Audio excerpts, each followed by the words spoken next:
ఓం మహాగణపతే నమః. జూలై మాసపు ద్వాదశ రాశి ఫలితాలు ఏ విధంగా ఉన్నాయో చూద్దాము. ముందుగా ఈ మాసంలో ఉన్నటువంటి గ్రహస్థితిని ఒకసారి మనం గమనించినట్టయితే, ఈ మాసంలో శుక్రుడు తన సొంత రాశి అయినటువంటి వృషభ రాశిలో సంచారం చేస్తున్నాడు. అదేవిధంగా గురువు మనకి మిథున రాశిలోను, అదేవిధంగా రవి కూడా మిథున రాశి, అదేవిధంగా కర్కటక రాశిలో ఈ మాసంలో సంచారం అనేది ఉంటుంది. ఇక బుధుడు మనకి కర్కటక రాశిలో సంచారము, కేతువు అదేవిధంగా కుజుడు మనకు సింహరాశిలో ఈ మాసంలో సంచారం చేస్తున్నాయి. ఇక చూసుకున్నట్టయితే రాహు వచ్చేసి మనకి కుంభరాశిలోను, అదేవిధంగా శని మీనరాశిలో సంచారం అనేది ఈ మాసంలో అనగా ఈ జూలై మాసంలో గ్రహం యొక్క సంచారం. ఈ సంచారాన్ని ఆధారంగా చేసుకొని ద్వాదశ రాశుల యొక్క రాశి ఫలితాలు ఏ విధంగా ఉన్నాయో చూద్దాము. ఇక జూలై మాసంలో మేషరాశి వారి యొక్క ఫలితాలు కనుక మనం ఒకసారి గమనించినట్టయితే, ఈ మేషరాశి వారికి ముఖ్యంగా కుజుడు 5వ స్థానంలో సంచారం చేస్తున్నాడు. అదేవిధంగా కేతు కూడా 5వ స్థానంలో సంచారము, శుక్రుడు వీరికి 2వ స్థానంలో చక్కగా తన యొక్క సొంత రాశి అయినటువంటి వృషభ రాశిలో సంచారం అనేది చేస్తున్నాడు. కాబట్టి శుక్రుడు ఈ మేషరాశి వారికి ఈ మాసంలో చాలా చక్కటి ఫలితాలు కలుగజేస్తున్నాడు. ఇక చూసినట్టయితే మనకి బుధుడు 4వ స్థానంలో సంచారం చేస్తున్నాడు. బుధుడు కూడా మేషరాశి వారికి ఉత్తమమైనటువంటి ఫలితాలు కలుగజేస్తున్నాడు. ఇక రవి వచ్చేసి వీరికి 3వ స్థానంలోనూ, అదేవిధంగా 4వ స్థానంలోనూ సంచారం చేస్తున్నాడు. మొదటి భాగంలో అంటే దాదాపు ఈ మాసం 15వ తేదీ వరకు రవి కూడా మీకు అనుకూలమైనటువంటి ఫలితాలు కలుగజేస్తాడు. ఇక రాహు 11వ స్థానంలో సంచారం చేస్తున్నాడు. రాహు వల్ల కూడా ఈ మేషరాశి వారికి చక్కటి ఫలితాలు కలుగుతాయి. ఇక ఉత్తమమైనటువంటి ఫలితాలు కనుక మనం చూసుకున్నట్టయితే, వీరికి 2వ అధిపతి అదేవిధంగా 7వ అధిపతి అయినటువంటి శుక్రుడు 2వ స్థానంలో చక్కటి లాభదాయకంగా ఉన్నాడు. కాబట్టి కుటుంబ స్థానము అనుకూలంగా ఉంటుంది మేషరాశి వారికి. ముఖ్యంగా భార్య కానీ భర్త వల్ల కానీ ధనలాభం కలిగేటటువంటి అవకాశాలు మనకు అధికంగా కనిపిస్తున్నాయి. ముఖ్యంగా మీ యొక్క మాట తీరు మృదువుగా ఉంటుంది. ఆ మాట తీరు వల్ల ధనలాభం అనేది కలుగుతుంది. ఫ్యామిలీ లైఫ్ అనేది కంఫర్టబుల్గా ఉంటుంది మేషరాశి వారికి ఈ మాసంలో. ముఖ్యంగా శుక్రుడు అనుకూలంగా ఉన్నాడు కాబట్టి. ఇక చూసినట్టయితే మనకి బుధుడు అంటే 3వ అధిపతి కూడా 4వ స్థానంలో సంచారం చేస్తున్నాడు. బుధుని యొక్క సంచారం అనేది చాలా చక్కగా అనుకూలంగా మేషరాశి వారికి కనిపిస్తుంది. ముఖ్యంగా ఈ రాశి వారికి ఈ మాసంలో మంచి చక్కటి ఆలోచనలు వస్తాయి. వ్యాపార రీత్యా అనుకూలంగా ఉంది. అనుకున్నటువంటి పనులు మీరు చేయగలుగుతారు. మానసిక సంతోషం బాగుంటుంది. బంధువులు కూడా ముఖ్యంగా సహాయ సహకారాలు అందిస్తారు. స్నేహితులు ముఖ్యంగా సహాయ సహకారాలు మీకు తప్పకుండా అందిస్తారు.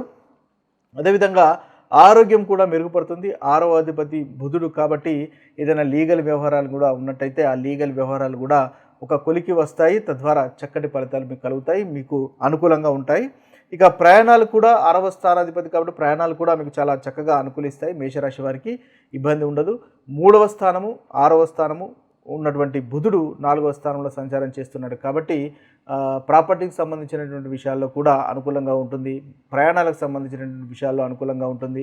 ధైర్యంతో ముందుకెళ్తారు. తద్వారా చక్కటి ఫలితాలు అనేవి మీరు పొందగలుగుతారు. ఇక చూసినట్టయితే వీరికి రవి కూడా 3వ స్థానంలో ఉన్నాడు. ధైర్యం అనేది పెరుగుతుంది. ఆత్మవిశ్వాసం అనేది ఈ మాసంలో తప్పకుండా మేషరాశి వారికి పెరుగుతుంది. తద్వారా అనుకున్నటువంటి పనులు మీరు పూర్తి చేయగలుగుతారు. ముఖ్యంగా చూసినట్టయితే మొదటి భాగంలో రవి చాలా చక్కగా అంటే దాదాపు ఈ జూలై 15వ తేదీ వరకు రవి మీకు చాలా చక్కటి అనుకూలమైనటువంటి ఫలితాలు కలుగజేస్తున్నాడు. కాబట్టి రవి ముఖ్యంగా మీకు పంచమాధిపతి 3వ స్థానంలో సంచారం చేస్తున్నాడు. మీకు ఇన్వెస్ట్మెంట్స్ వల్ల కూడా లాభాలు అనేవి వస్తాయి.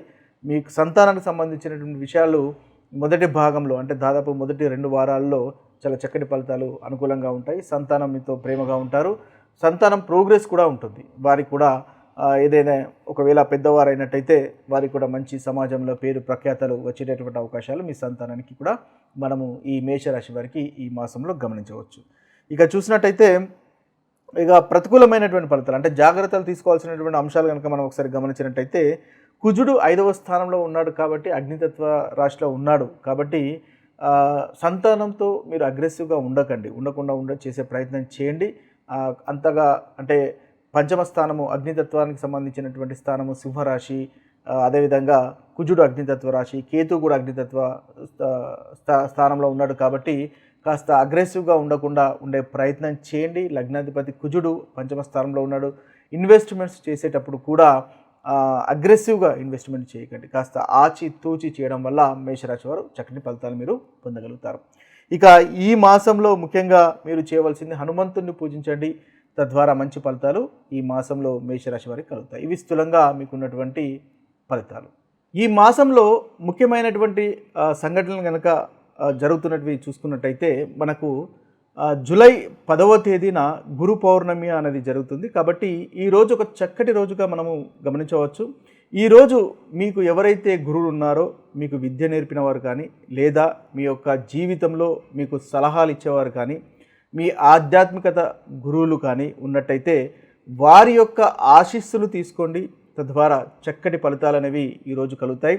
ముఖ్యంగా చూసినట్టయితే మీ యొక్క గురువులకు పసుపు రంగు వస్త్రాలు లేదా స్వీట్స్ లాంటివి సమర్పించుకొని పసుపు రంగు పూలతో పూజించడం వల్ల చక్కటి ఫలితాలు కలుగుతాయి. అదేవిధంగా వారి యొక్క ఆశీర్వాదాలు తీసుకోవడం వల్ల మీకు చాలా చక్కటి ఫలితాలు ఈరోజు జరుగుతాయి. ఇంకా చూసినట్టయితే గురు బ్రహ్మ గురు విష్ణు గురుదేవో మహేశ్వర గురు సాక్షాత్ పరబ్రహ్మ తస్మై శ్రీ గురువే నమః అనేటటువంటి మంత్రాన్ని కూడా మీరు జపించుకోవడం వల్ల ఈరోజు ప్రతికూలమైనటువంటి ఫలితాలు, గురుగ్రహం వల్ల కూడా కలిగే ప్రతికూలమైనటువంటి ఫలితాలు తొలగిపోయి అనుకూలమైనటువంటి ఫలితాలు కలుగుతాయి. అదేవిధంగా బ్రాహ్మణులకు కూడా దానం చేయడం వల్ల ఈరోజు చక్కటి ఫలితాలు కలుగుతాయి. అదొక పరిహారంగా కూడా మనకు కలుగుతుంది. ఇక చూసినట్టయితే ముఖ్యంగా గురుగ్రహానికి సంబంధించినటువంటి దానము అంటే పసుపు రంగు వస్త్రాలు కానీ, అదేవిధంగా మనకి బెల్లం కానీ, అదేవిధంగా అరటి చెట్టుకు పూజించడం కానీ ఇలాంటివి చేసినట్టయితే చక్కటి ఫలితాలు మీకు కలుగుతాయి. ఇలాంటి పసుపు రంగు వస్త్రాలు, బెల్లము లాంటివి దానం చేయడం వల్ల కూడా మనకి ఈ గురుగ్రహం వల్ల కలుగుతున్నటువంటి ఏదైనా ప్రతికూలమైనటువంటి ఫలితాలు తొలగిపోయి అనుకూలమైనటువంటి ఫలితాలు కలుగుతాయి. ముఖ్యంగా వివాహం కాని వారికి, వివాహం డిలే అవుతున్న వారికి ఇది ఒక మంచి చక్కటి రెమెడీగా మీకు కలుగుతుంది. అదేవిధంగా సంతానం గురించి కూడా చూస్తున్న వారికి కూడా చక్కటి రెమెడీ అనేది మనకు కలుగుతుంది. అయితే ఈరోజు ఇంకా చూసినట్టయితే మనం గురు బీజ మంత్రాన్ని పఠించడం వల్ల కూడా 108 సార్లు పఠించడం వల్ల మనకు ఈ చక్కటి ఒక పరిహారంగా కలుగుతుంది. ఓం గ్రామ్ గ్రీం గ్రోం సహ గురువే నమః అనేటటువంటి బీజ మంత్రాన్ని కనుక పఠించినట్టయితే ఈరోజు మీకు గురుగ్రహం వల్ల కలుగుతున్నటువంటి ప్రతికూలమైనటువంటి ఫలితాలు తొలగిపోయి అనుకూలత అనేది పెరుగుతుంది, గురుబలం కూడా పెరుగుతుంది.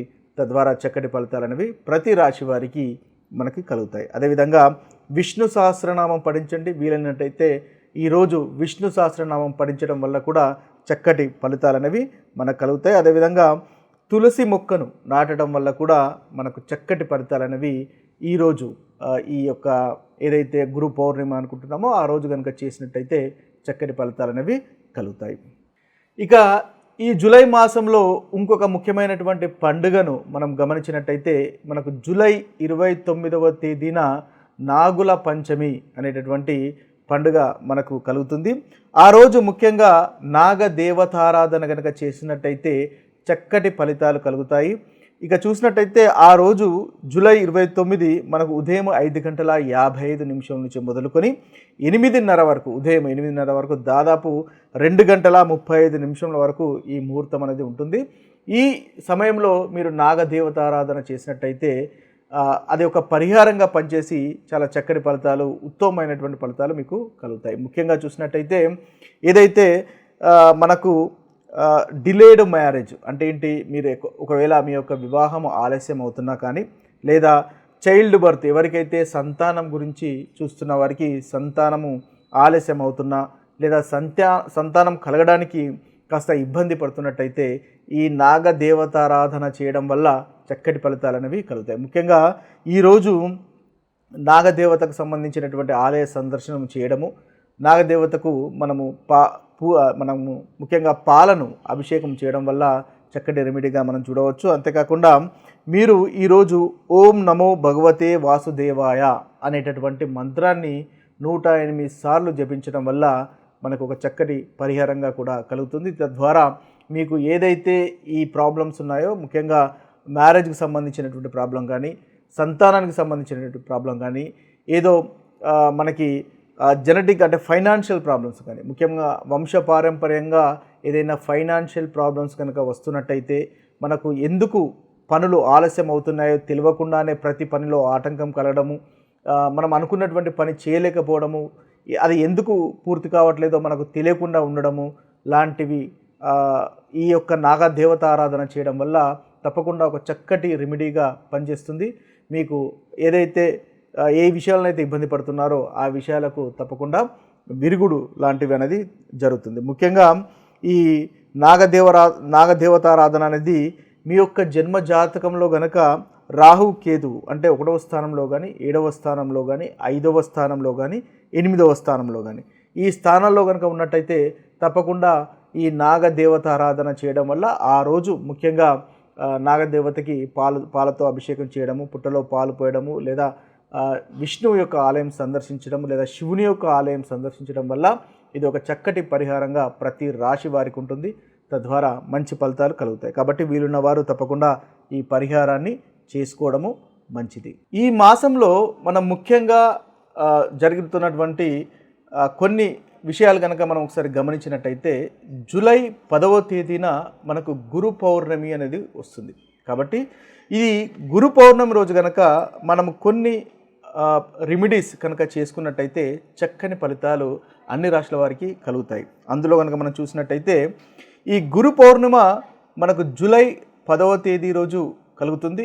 ఆ రోజు మనము గురువుల సమానులైన వారు, ఈ గురు పౌర్ణిమ జూలై 10వ తేదీ రోజు జరుగుతుంది. ఆ రోజు గురు సమానులైన వారు కానీ లేదా మీ గురువులను కానీ పూజించడం వల్ల, వారి యొక్క ఆశీస్సులు తీసుకోవడం వల్ల చక్కటి ఫలితాలు కలుగుతాయి. తద్వారా మనకి గురుగ్రహం యొక్క బలం కూడా చేకూరుతుంది. ముఖ్యంగా చూసినట్టయితే మీ యొక్క ఈరోజు ఎవరైనా ఆధ్యాత్మికత గురువు కనుక మీకు ఉన్నట్టయితే ఆ గురువును పూజించండి. లేదా వారికి ముఖ్యంగా పసుపు రంగు పూలు కానీ లేదా పసుపు వస్త్రాలు కానీ అదేవిధంగా స్వీట్స్ కానీ సమర్పించి వారికి ఆశీర్వాదాలు తీసుకున్నట్టయితే చక్కటి ఫలితాలు అనేవి ఈరోజు కలుగుతాయి. అదేవిధంగా ఓం గురు బ్రహ్మ గురు విష్ణు గురుదేవో మహేశ్వర గురు సాక్షాత్ పరబ్రహ్మ తస్మై శ్రీ గురువే నమః అనేటటువంటి మంత్రాన్ని కూడా ఈరోజు జపించుకున్నట్టయితే చక్కటి ఫలితాలు అనేవి కలుగుతాయి. అంతేకాకుండా బ్రాహ్మణులకు కూడా వస్త్రధారణం కానీ